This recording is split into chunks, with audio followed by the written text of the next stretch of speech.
En aquest terreny, al costat del Ceip l'Escolàpia, es construirà l'edifici de la segona escola bressol de l'Escala, una construcció qualificada com a pionera.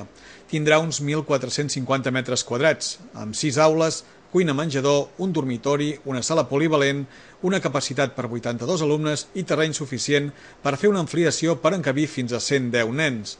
El disseny s'ha fet íntegrament des dels serveis municipals de l'Ajuntament de l'Escala, posant per davant una premissa, la sostenibilitat, buscant l'estalvi energètic, la gestió racional dels recursos i l'ús de materials naturals i transpirables.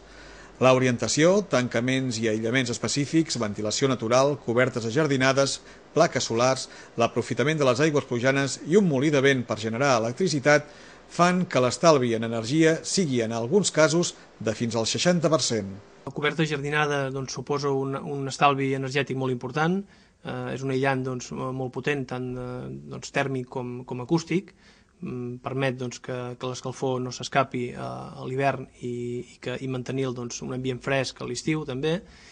Incorporem suro també com a aïllant en els sostres on no hi ha coberta jardinada, reciclem tota l'aigua que cau al teulat en aquests 1.200 metres de coberta i la canalitzem a un dipòsit i la reutilitzem, per tant una gestió racional de l'aigua. Pel que fa als tancaments, utilitzem un material nou, un material natural, que es diu Itong. És un material que transpira, permet equilibrar, compensar la humitat, el vapor d'aigua entre l'interior i l'exterior, per tant també un estalvi energètic aquí. També l'edifici incorpora la instal·lació de plaques solars. Les plaques solars alimentaran tot el que és l'aigua sanitària calenta. Entenem, els experts ens parlen d'un 60% d'estalvi en aquesta partida, per tant és una qüestió important també, i també com a fet una mica diferencial i com deia pioner serà la instal·lació d'un petit molí de vent que a través d'aquesta energia eòlica ens permetrà també un estalvi d'un 30% del consum elèctric. Per tant, tot això fa que, com deia, que aquest discurs tingui una realitat aquí a l'Escala a través d'aquest edifici que serà emblemàtic i que incorpora tots aquests elements que hem anat comentant. El cost de la segona guarderia de l'Escala és d'1,5 milió d'euros, dels quals 410.000 són d'una subvenció del Departament d'Ensenyament de la Generalitat. Si el ritme de tràmits és l'esperat, es licitarà i adjudicarà l'obra en un parell de mesos i es podria començar a construir a finals de març.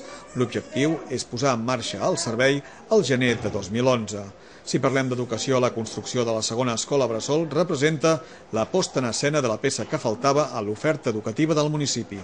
Tanquem tota l'oferta educativa de l'Escala des dels 4 mesos fins als 16-18 anys. Una oferta de qualitat, una oferta adaptada a les necessitats de la mainada del poble i per tant ens sembla que és una molt bona proposta. Fa 4 anys, el 2006, que vàrem iniciar aquest procés. Al mig d'aquests tràmits ens va semblar que l'oferta que havíem fet inicialment de 60 places era insuficient i vàrem demanar al departament una ampliació de l'oferta, que és la que finalment hem tancat, que és de 82 places. A part d'això, per tenir la subvenció que dona el departament de 5.000 euros per plaça de nova creació de llar d'infants, havíem d'ofertar l'especialitat o l'etapa de neonats. A poc en Vallmaneta ja havíem anat adaptant-nos a les necessitats de les famílies, però aquí ja queda totalment estructurat. És a dir, en principi estarà preparat per acollir nens a partir dels 4 mesos. L'estalvi serà a nivell energètic, però també hi haurà disminució de costos per una altra banda, el no haver de pagar els lloguers íntegres dels espais de l'actual guarderia. Els alumnes es repartiran entre Vallmanetes i l'Escola Nova. El conjunt tindrà un sol equip directiu. La construcció i quan es posi en funcionament la nova llar d'infants no pressuposa el tancament de Vallmanetes. Continuarem necessitant les dues instal·lacions. El que passa és que reduirem l'ocupació o les aules que en aquest moment hi ha a Vallmanetes.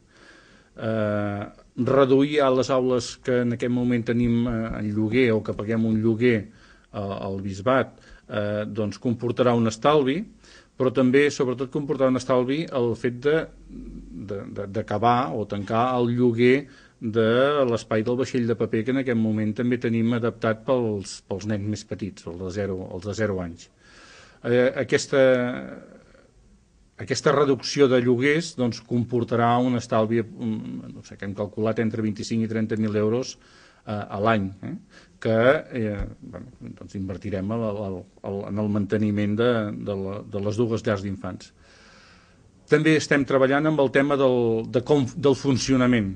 Ens hem plantejat diferents opcions, hem mirat experiències d'altres poblacions i, finalment, la que ens sembla que s'ajusta més a les necessitats d'aquí de l'Escala és que hi hagi una sola llar d'infants, per tant vol dir un únic equip directiu, però que estiguin distribuïts en dos centres. Un, la nova llar d'infants, i l'altre, les 4 aules que ens sembla que continuaran a Vallmanetes.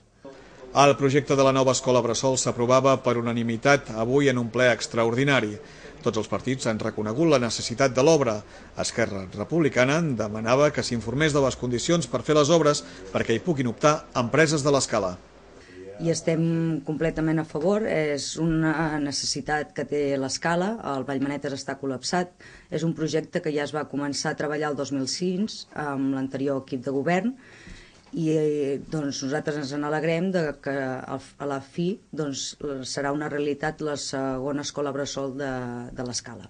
I l'únic que hem introduït un tema que també hem aplaudit tots i tots hi estem d'acord, i és que es faci publicitat durant una setmana, 10 dies, els dies que correspongui, a la ràdio i la televisió locals de l'acord de la construcció de la nova escola. Per què?